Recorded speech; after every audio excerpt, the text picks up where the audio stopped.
World cup സമാരംഭം കുറിച്ചിട്ടുണ്ട്.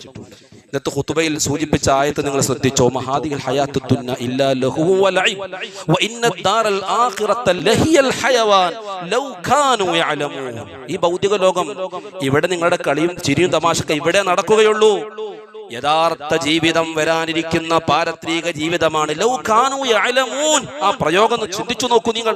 ജനങ്ങൾ അറിഞ്ഞിരുന്നുവെങ്കിൽ, തിരിച്ചറിഞ്ഞിരുന്നുവെങ്കിൽ എത്ര നന്നായിരുന്നേനെ. കളിയുടെയും വിനോദത്തിന്റെയും ഒക്കെ പേരിൽ കാട്ടിക്കൂട്ടുന്ന ആഭാസങ്ങൾ, പ്രിയപ്പെട്ടവരെ, ലക്ഷക്കണക്കിന് രൂപയാണ് ഒരു കളിയുടെ പേരിൽ പൊടിപൊടിക്കുന്നത്. വലിയ വലിയ ഫ്ലക്സുകളും ബാനറുകളുമായി സുബ്ഹാനല്ലാഹ്, അതിന്റെ പേരിൽ ഒരു ലക്കും ലഗാനുമില്ലാതെ തോന്നിവാസങ്ങൾ ചെയ്തു കൂട്ടുന്നു. ഓ പ്രിയപ്പെട്ട മൂമിനെ, കളിയാവാം, വിനോദമാകാം, പരിമിതിയുണ്ട്. പക്ഷേ ബുദ്ധിയുള്ളവർക്ക് ആഖിറം മറന്നുകൊണ്ട് സമയം തുലക്കാൻ പറ്റില്ല. സമയത്തിന്റെ മൂല്യത്തെയാണ് ഇന്നത്തെ ഖുതുബയിൽ ഔദ്യോഗികമായി സൂചിപ്പിച്ചത്. ഉഖ്ദുറൂ ഖദറൽ ഔഖാത്ത്. സമയത്തിന്റെ മൂല്യം നിങ്ങൾ തിരിച്ചറിയണേ. വസ്രിഫൂഹാ ഇല ത്വആത്ത്. നന്മയിലേക്ക് നിങ്ങൾ സമയത്തെ വിനിയോഗിക്കണമേ. ഫഇന്നൽ ഉംറ മഅദൂദ്. നമ്മുടെ ആയുസ് കണക്കാക്കപ്പെട്ടിട്ടുണ്ട്. ഞാനും നിങ്ങളും ഓക്സിജൻ അകത്തേക്ക് കയറ്റുന്നു, കാർബൺ ഡയോക്സൈഡ് പുറത്തു വിടുന്നു. ഇതൊക്കെ കൃത്യമായി റബ്ബ് കണക്കാക്കി അത്ര മാത്രമേ മുന്നോട്ട് പോവുകയുള്ളൂ.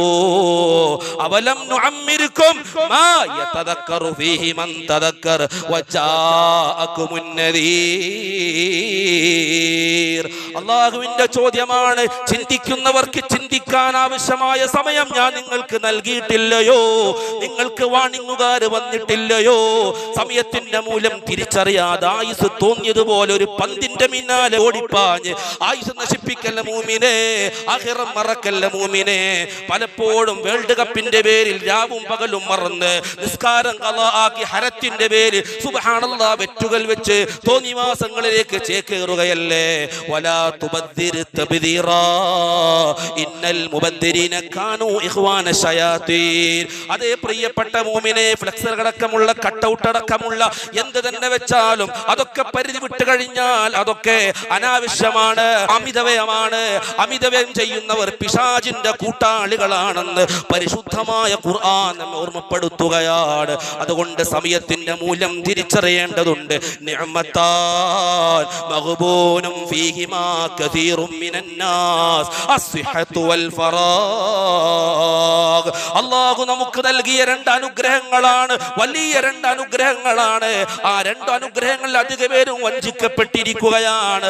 ഒന്ന് അസ്സിഹത്തു, ആരോഗ്യ സമയമാണ്, മറ്റൊന്ന് വൽ ഫറാഗ്, ഒഴിവ് സമയമാണ്. നമ്മുടെ ആരോഗ്യ സമയവും ഒഴിവ് സമയം അല്ലാഹുവിന്റെ വഴിയിൽ നാം ചിന്തിക്കേണ്ടതുണ്ട്. പടച്ചറപ്പ് നമുക്ക് നൽകിയ ബുദ്ധി, അല്ലാഹു നമുക്ക് നൽകിയ ചുറുചുറുക്കുള്ള ആരോഗ്യവും നമ്മുടെ ശരീരവും അല്ലാഹുവിന്റെ വഴിയിൽ വിനിയോഗിക്കുമ്പോഴാണ് അർത്ഥവത്താകുന്നത്. ഓർത്തുപോകുന്ന ഇന്ന് രാവിലെ തഅലീമുൽ മുതഅല്ലിം എന്ന് പറയുന്ന കിതാബിൽ എൻ്റെ പ്രിയപ്പെട്ട മുതഅല്ലിമീങ്ങൾക്ക് ക്ലാസ് എടുക്കുമ്പോൾ അതിലൊരു വരി വരികയാണ്. എത്ര നല്ല സമ്പത്താണ്, എത്ര നല്ല സമ്പത്ത് ഏറ്റവും ബുദ്ധിയുള്ള വ്യക്തിക്ക് കിട്ടുമ്പോഴാണ്, സ്വാലിഹായ വ്യക്തിക്ക് കിട്ടുന്ന എത്ര നല്ല സമ്പത്താണ്. അത് മുഴുവനും പടച്ച റബ്ബിന്റെ വഴിയിൽ, ഇൽമിന്റെ വഴിയിൽ അതേ ചെലവഴിക്കുമ്പോൾ എന്ത് രസമാണ്. അതേ നല്ല അറിവുള്ള ആലിമാകുന്ന സ്വാലിഹായ മനുഷ്യന് സമ്പത്ത് കിട്ടുമ്പോ അതുപയോഗിച്ച് അവിടെ സാന്ത്വന സേവന പ്രവർത്തനങ്ങൾക്ക് പുറമെ വിദ്യാഭ്യാസപരമായ പ്രവർത്തനങ്ങൾ നടത്തുകയാണ്. ഈ നാട്ടിൽ ദീനുണ്ടാവണം, നാട്ടിലെ ചെറുപ്പക്കാർ ദീനുള്ളവരാകണം. അതിവിടുത്തെ പണക്കാർ ശ്രദ്ധിക്കേണ്ടതുണ്ട്. പലപ്പോഴും പള്ളിക്കും മദ്രസക്കും ദീനീ സ്ഥാപനങ്ങൾക്കും സംഘടനകൾക്കും വലിയ തടസ്സമാണ് സമ്പത്ത്. പൈസ എവിടുന്ന് കിട്ടുമെന്നാണ് ചിന്തിക്കുന്നത്. പണമുള്ളവരെ, നമ്മുടെ പണം വിനിയോഗിക്കേണ്ടത് അല്ലാഹുവിന്റെ ദീൻ ഇവിടെ സജീവമാകുന്നതിന് വേണ്ടിയിട്ടാണ്. യുവാക്കളെ വെറുതെ സ്പോർട്സിന്റെയും ക്ലബിന്റെയും മഴക്കുമരുന്നിന്റെയും പിന്നിൽ ഒരിക്കലും നാം വിടാതെ അവർ സത്യത്തിന്റെ, നന്മയുടെ, തഅല്ലുമിന്റെ, തഅലീമിന്റെ, അറിവിന്റെ, ദീനിന്റെ മാർഗത്തിലേക്ക് കൊണ്ടുവരുന്നതിൽ പണക്കാർക്ക് വലിയ സ്വാധീനമുണ്ടെന്നാണ് പ്രിയപ്പെട്ടവരെ ആ വരികൾ സൂചിപ്പിച്ചു കൊണ്ടിരിക്കുന്നത്. അല്ലാഹു നമുക്ക് നാഫിയായ ഇൽമ് വർദ്ധിപ്പിച്ചു തരട്ടെ. ബഹുമാനപ്പെട്ട സുൽത്താനുൽ ഉലമ നമ്മുടെ സമസ്ത സെന്റിനറിയുടെ ഭാഗമായി ലക്ഷക്കണക്കിന് ആളുകൾ സുൽത്താനുൽ ഉലമയുടെ ശിഷ്യന്മാരാകാൻ പോവുകയാണ്. കേരളത്തിൽ നിന്നല്ല ഇന്ന് ലോകത്ത് അറിയപ്പെട്ട വലിയ പണ്ഡിതനാണ് ഇന്ത്യൻ ഗ്രാൻഡ് മുഫ്തി ബഹുമാനപ്പെട്ട സുൽത്താനുൽ ഉലമ. 10,000-കണക്ക് മഹാപണ്ഡിതന്മാർ സഖാഫി ബിരുദം നേടിയ ഇവിടുത്തെ ശിഷ്യന്മാരായിട്ടുണ്ടെങ്കിൽ നമ്മെപ്പോലെയുള്ള സാധാരണക്കാരായ ആളുകൾക്ക് ഉസ്താദിന്റെ ശിഷ്യത്വം സ്വീകരിക്കാൻ ഒരു വലിയ അവസരം സമസ്ത സെന്ററുടെ ഭാഗമായി ഒരുക്കപ്പെടുകയാണ്. അതിന്റെ ഭാഗമായി എല്ലാ യൂണിറ്റിലും പ്രത്യേകം രജിസ്ട്രേഷൻ നടക്കേണ്ട സമയമാണ് ഇന്ന്. രജിസ്റ്റർ ചെയ്ത് എല്ലാ യൂണിറ്റിലും ആ യൂണിറ്റിലെ പ്രധാനപ്പെട്ട ഉസ്താദുമാരുടെ കീഴിൽ സുഫ ദർസ് നടക്കുകയാണ്.